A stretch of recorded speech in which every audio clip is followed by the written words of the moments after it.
Yeah, let's bring him in. Let's bring him in so we can give you your flowers as well, and don't be nervous. In continuation of the conversation that we're having, this is probably going to end up being like 3 parts because we're going to touch on like so many different subjects.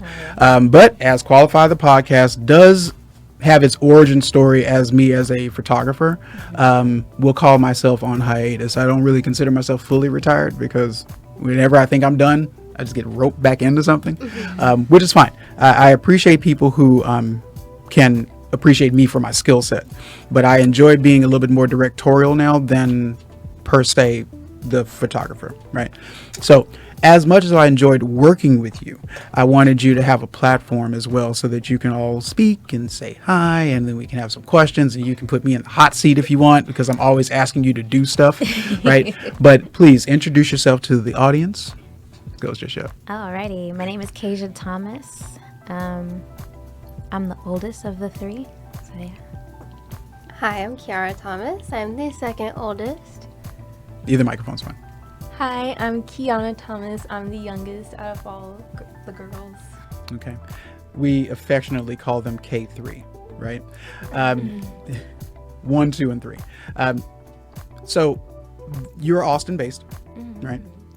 And you are modeling mostly through the Austin area and Houston through, referral process. But I'd like to know, how has this been for you as far as, modeling has been going? How long have you been doing it, and how have you liked it so far?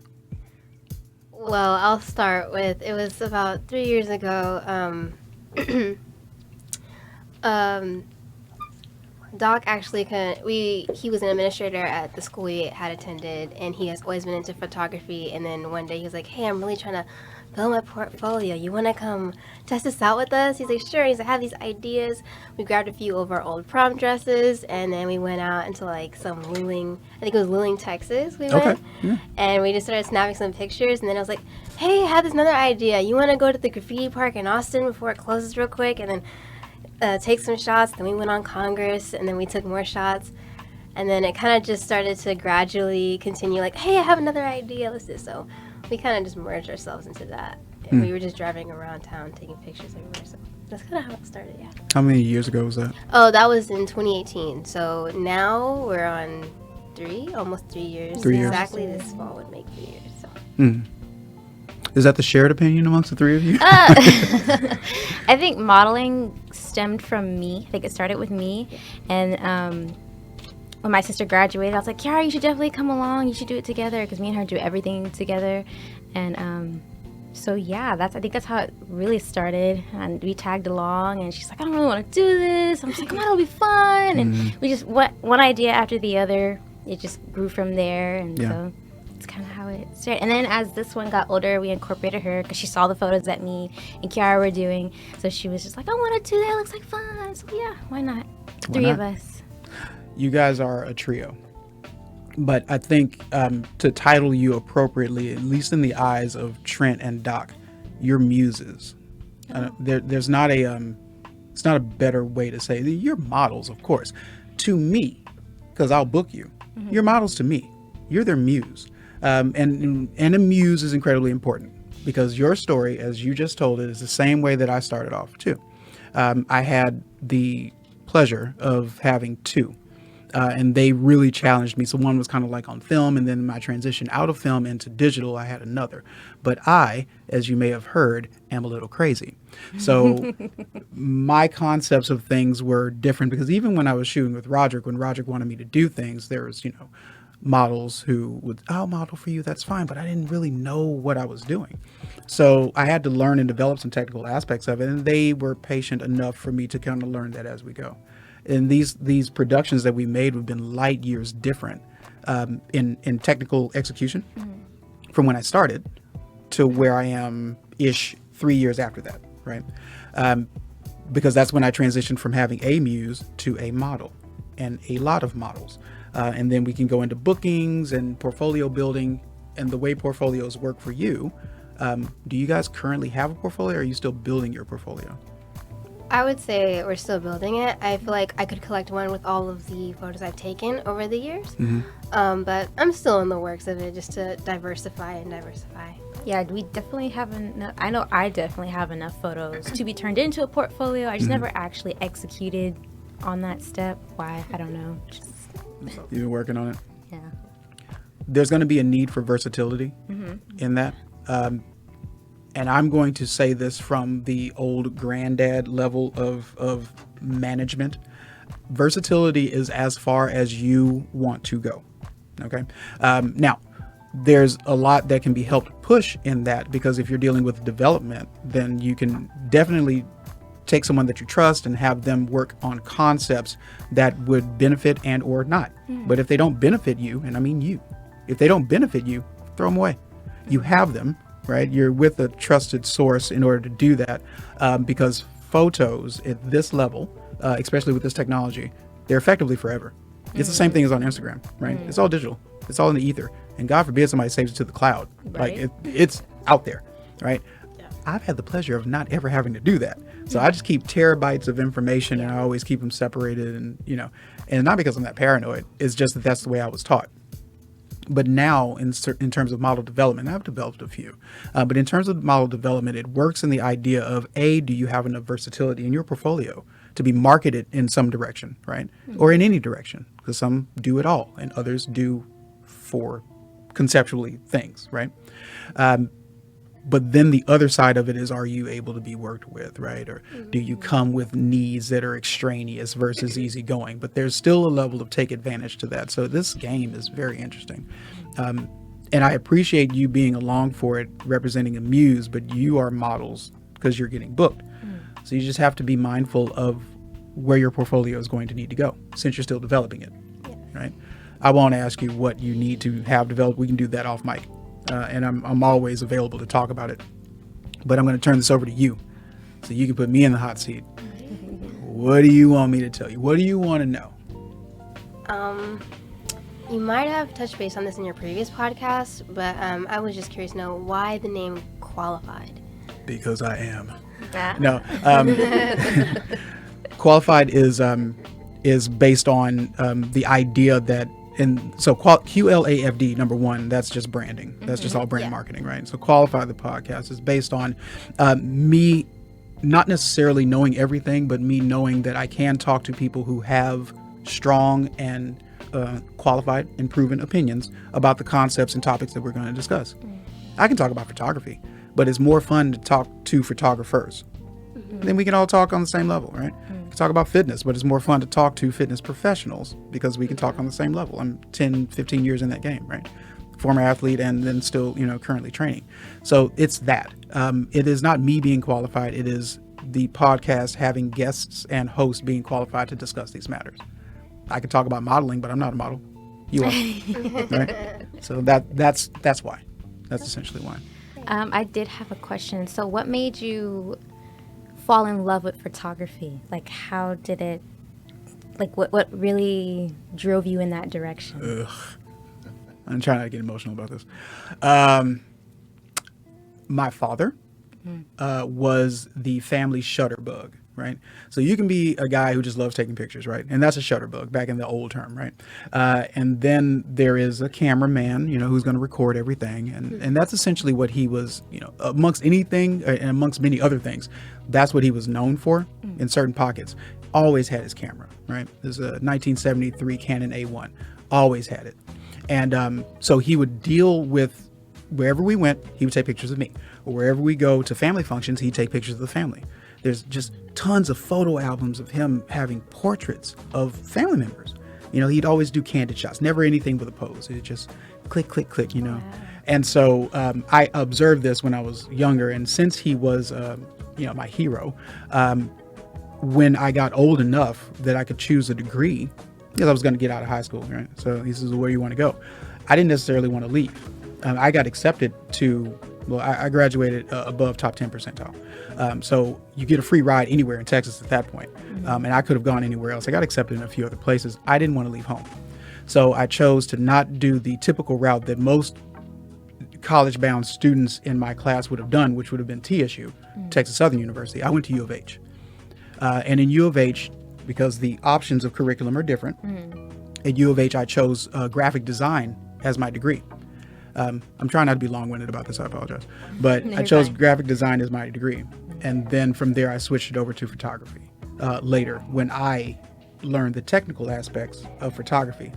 The person who helped me learn that was my father. We had little money. So, then that's a technical thing. You need a camera, right? And he says, well, you're going to buy a camera? I said, how can I buy a camera? I'm not working, And he says, I'll give you mine.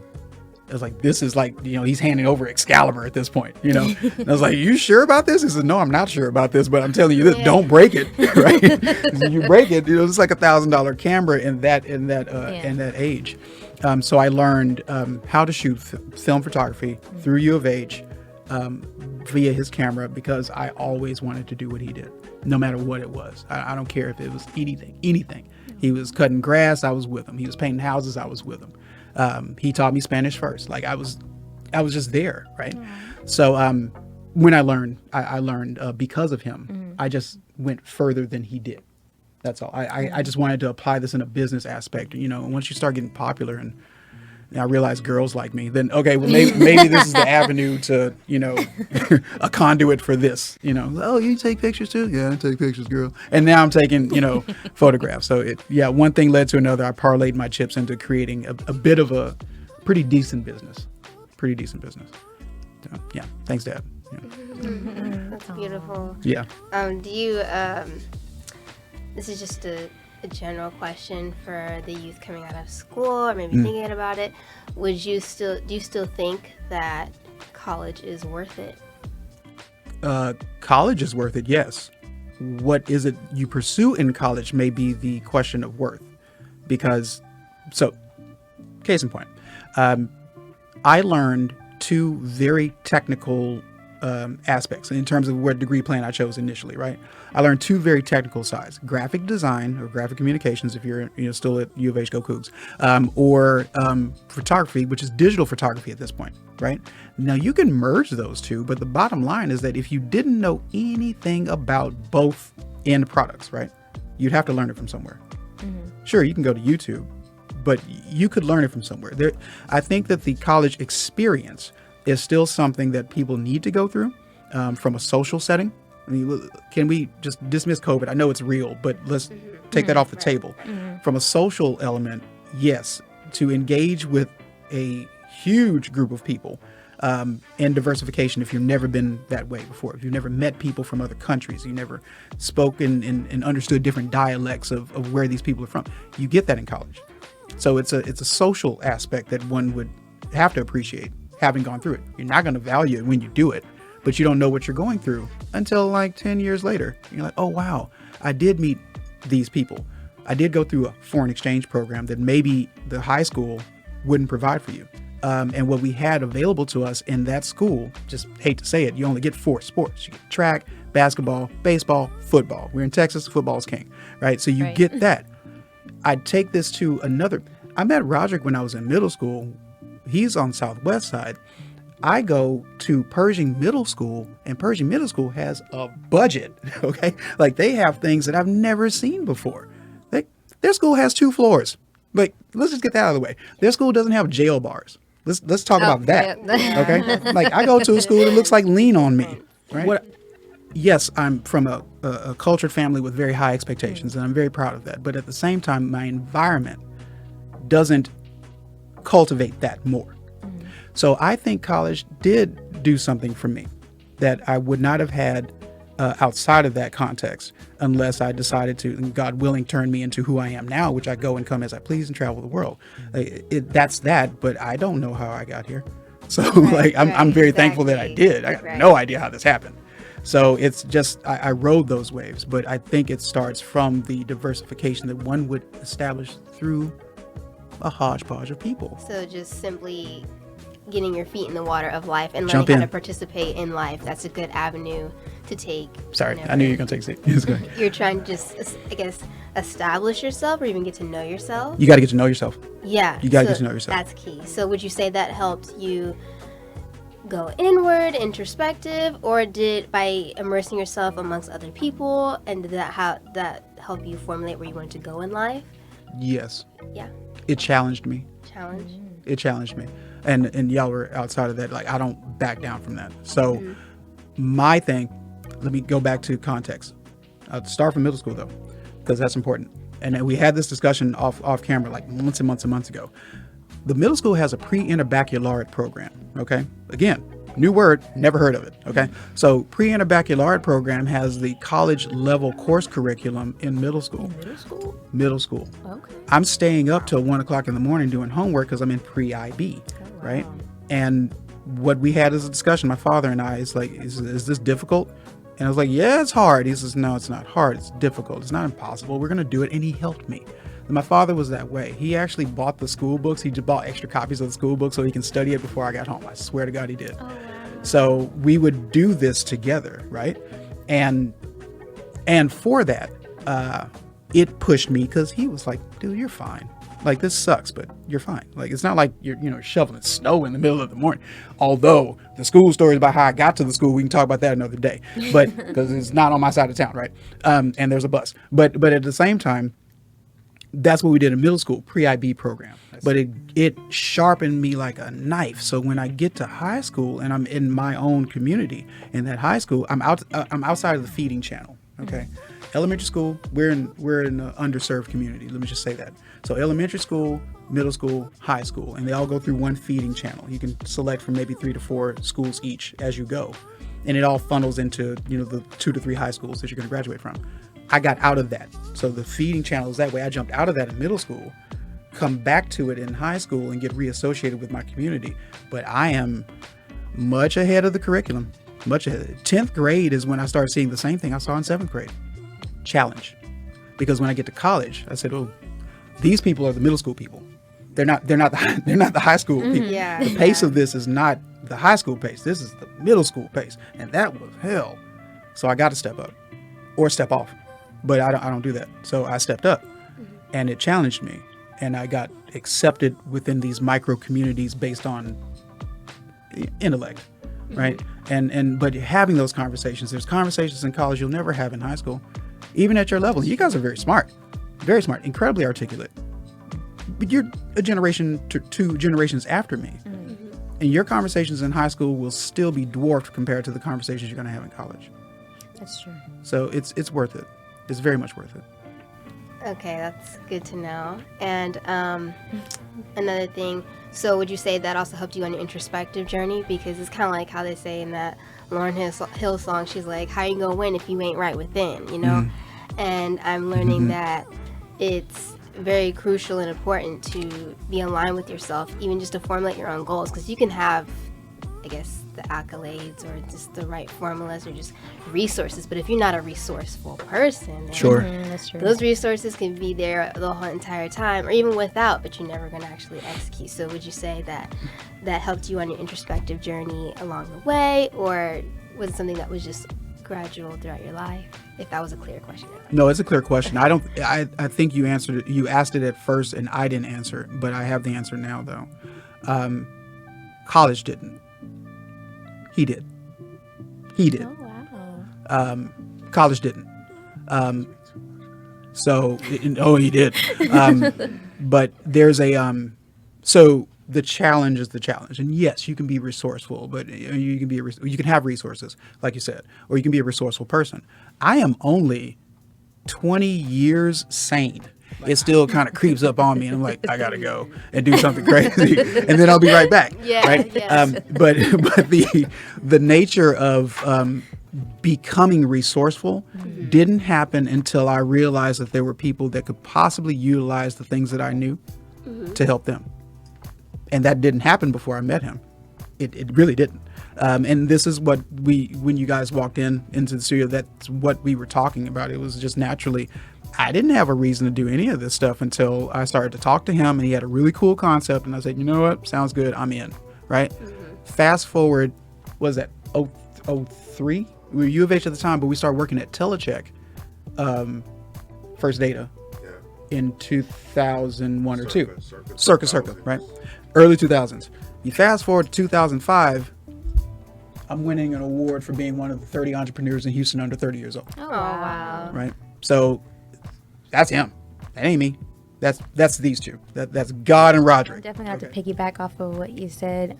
Working with you, it's been great. I love working with you. You're very organized. You know what you want.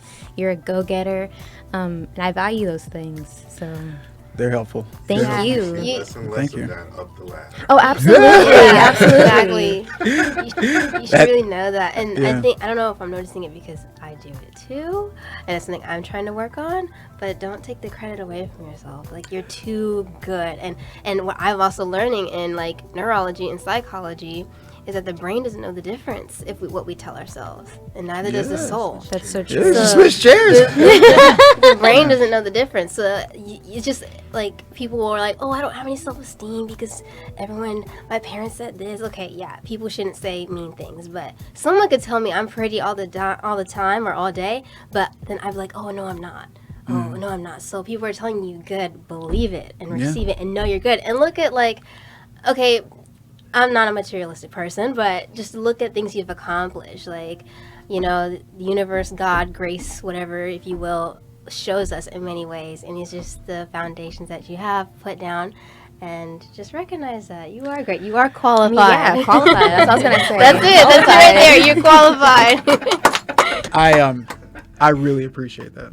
Yes. I have no counter argument to it. I think that if you caught me on the wrong day, I wouldn't let you leave the room until I told you everything that I'm about and what I do and all these other things. But it is good that I know it. Yes. It is not necessary that everyone else does until it's time. Yes. Until it's time. But I appreciate that. It's the nature of me as a natural facilitator, maybe a leader, but a natural facilitator, to try to press the conversation into the direction that we can all benefit from versus just me. Yeah. Right. Exactly. But I hear you. This is a celebration of a couple of things though. But like I said, I think that this worked out the way that it needed to, because here we are in this setting that we usually probably wouldn't have.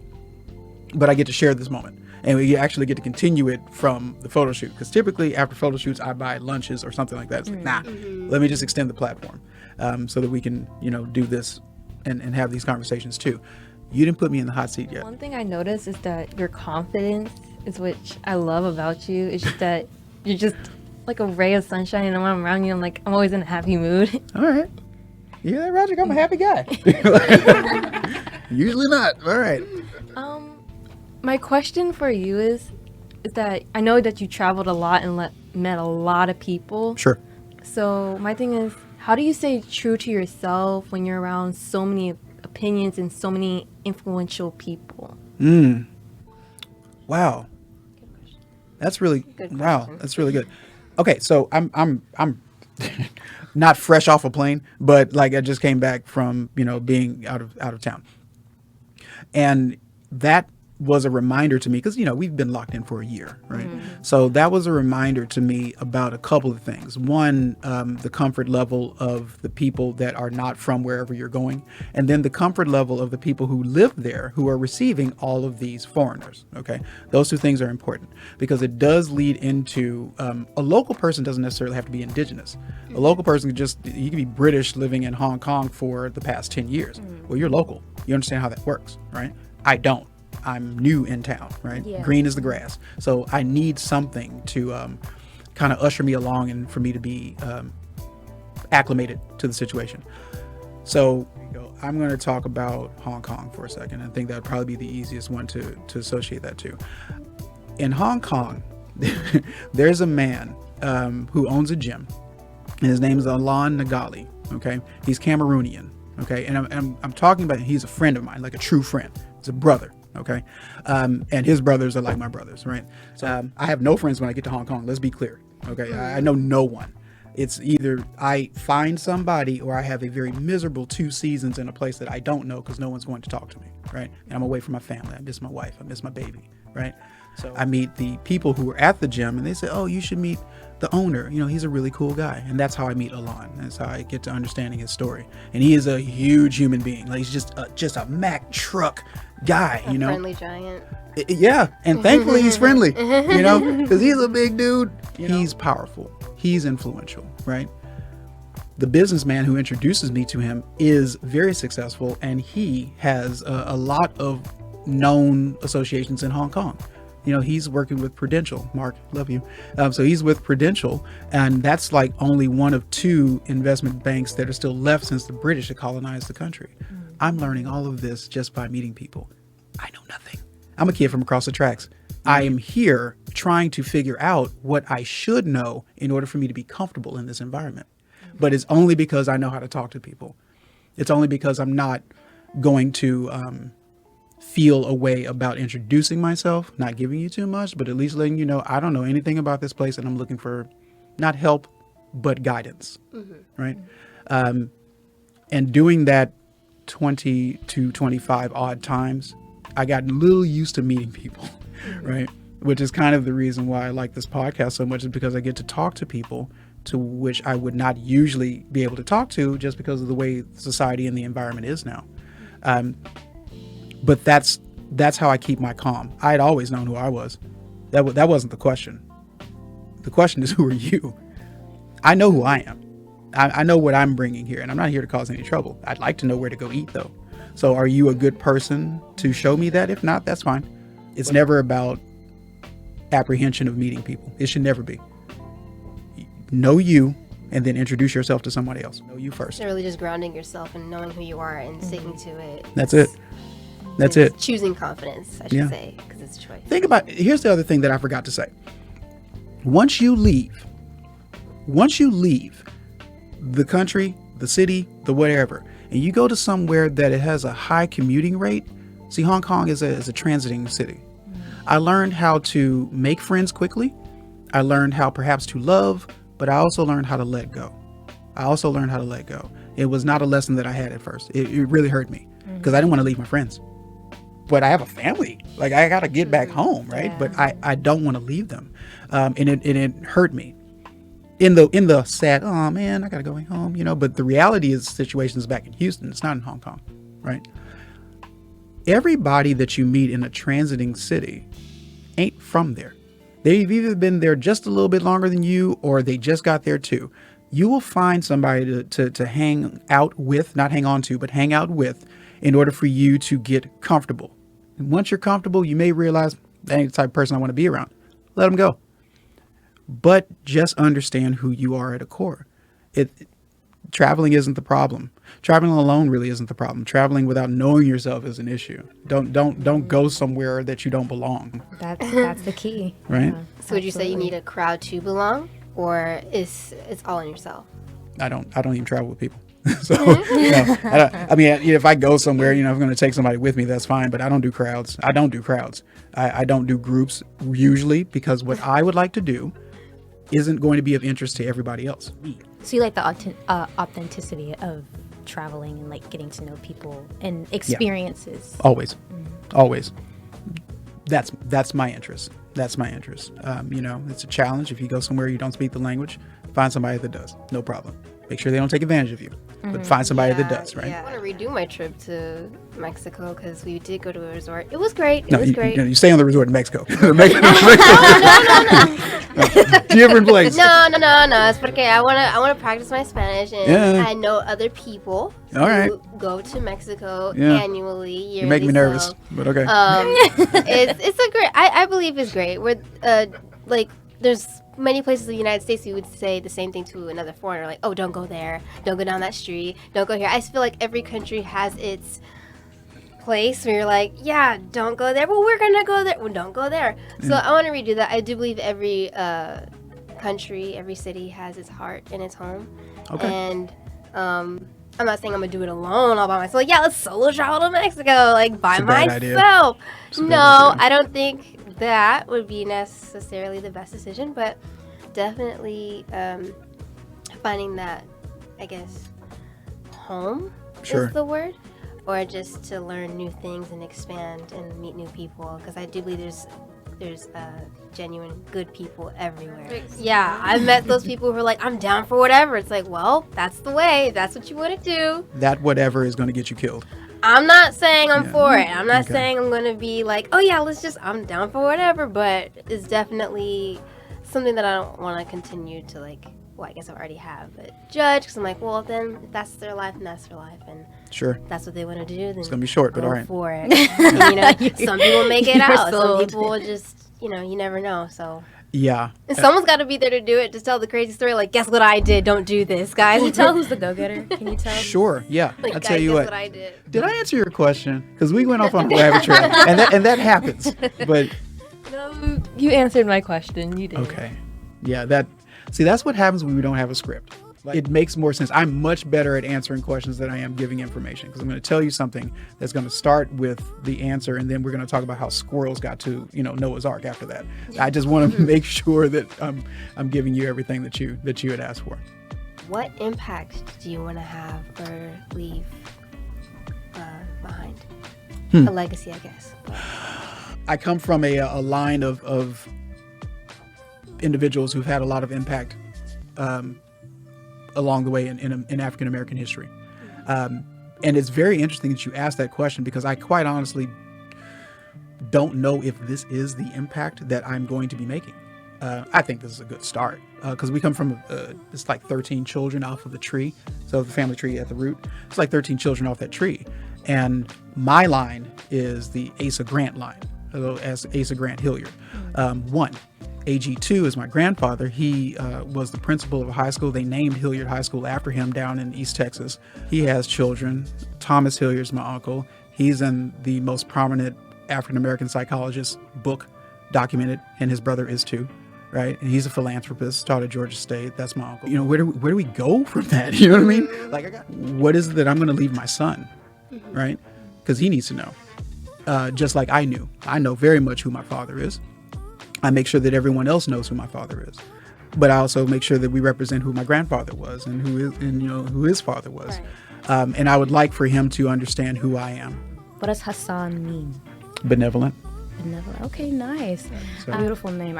From the first time I've heard, I was like, oh wow, Hassan, that's a nice name. The second question, what is the biggest lesson you've learned in life? I've learned that purpose trumps almost everything else. But the idea of finding purpose, that's your journey. That's your journey. But once you find it, you got to max out. Not sure if this is it. But if I did think this was, and I kind of do, but if I do think that this is, I'm maxing out. I think ultimately, because Hassan is a giver, right, in terms of the nature of the name, if I'm leading up to my namesake, I have to teach, which I do. It's actually something I can't escape. I've coached, I teach for a living. Maybe this is it. Right. But I do believe that once you feel that is what you're supposed to be doing, you got to pull that back down to third gear and max out, pedal to the floor. So I know you were just saying how you were using these platforms. I think, as we all are using the platforms digitally, virtually, to communicate or just, start our own thing or open ourselves up to the world. Hypothetically speaking, say if the world shut down, again, everything you did. Well, yeah, we just came out of that, so let's not. I don't wish that, but let's hope that's not the way it is. But say maybe all of your content, every book you've ever written, every document you've ever signed, every podcast, interview, whatever, was erased. And you were on your deathbed, and you could only give 3 things that was a must. What would it be? And they don't have any tapes, any records, but your last 3 statements of what is imperative in life, or what you feel you would want the world to know. Love comes fast, but it only lasts if you know how to keep it. So you got to know you. You have to do some things to make sure that you are quantifying your experiences, right? To make sure that they can actually add up to you having a real personality, having some real moral fabric about yourself. I was not always the best. I probably had not always made the best decisions. I know that they worked very well for me to look at those mistakes and those accolades and those successes for me to figure out who I am now. I know that. It doesn't matter who else knows that until that knowledge of me impacts them. It's not for everybody. It's not for everybody. This message isn't for everybody. But those who engage with me on a routine basis, they know what I'm talking about. And they would be the ones who carry on the legend of you when you leave. Leave a witness. They talk about other people that way. Leave a witness. They talked about Gandhi that way. They talked about Bob Marley They too. write the biographies later. Yeah, because you can't do Life it. Stories. You can't do it. You're always going to be too favorable of yourself. So have somebody else write it for you. Make an impact to them. Woo! I didn't expect y'all to get this deep. That's me. Was it? Yeah. Well, that's Surprise, cool. surprise. Surprise! Well, that's cool. So, let's close out. Again, I really appreciate you guys for being a part of this. We need you to tell people where to find you, though. Okay. So let's do that. Instagram handles, any of that stuff, right? Just tell them where to find you. The quickest way to find me is through Instagram at Kayja, Kayja, all lowercase, _N_T, all lowercase. You can find me, Kiara, all lowercase Kiara, Kiara _N_T221, all lowercase. So, yeah. You can find me on Instagram at Kyanna _L_T223, all lowercase. It's KYANNA. It is very important to be unique. It's very important to be true. It's very important to be inquisitive. I really respect you for that. I really do. But we need to lead in the back, though, so we can get everybody else to tell us where they can find them, too. Roderick, tell them where to find you.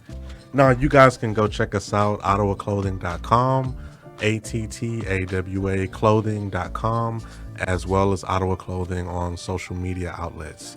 And thank you again for the opportunity to be present here. I appreciate that. Appreciate you. Oh man, you know it's all love, and we're representing a lot of love energy in the space, so it's great. Absolutely. Thank you, Thank bro. you so much. Such a good day. Trent, Doc, you got to do it, too. GrexisPhoto.com. All my links are on the bottom, but I post mostly on Flickr. I don't even use Instagram. I'm old dude, but Grexis is GREXSYS.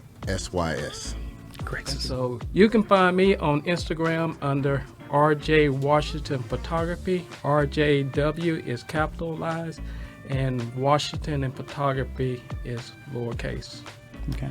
These guys do phenomenal work. Thank you, Doc. I appreciate it. These guys do phenomenal work. It's a pleasure to actually have the platform to actually work with everyone. I explained that to the client today. I said, it's a media company. I said, it's not just me. I'm not just the trigger man on all this stuff. And why would I be? Because it's just not as fun. So we needed to have this for the sense of community, for the sense of organization. This is my giving back, right? But for that, you can find us, Qualify the Podcast, on all digital streaming platforms. You can search under QLAFD or Qualified, the podcast, anywhere that you want, even Google. And from there, you'll be able to find this podcast and many, many more. This is season number 2. Season number 1 is already available on YouTube as well. If you need more information, you can contact any of the websites listed in the comments section. Like and subscribe. We always want to see the community growing. This is Hassan, Qualify the Podcast.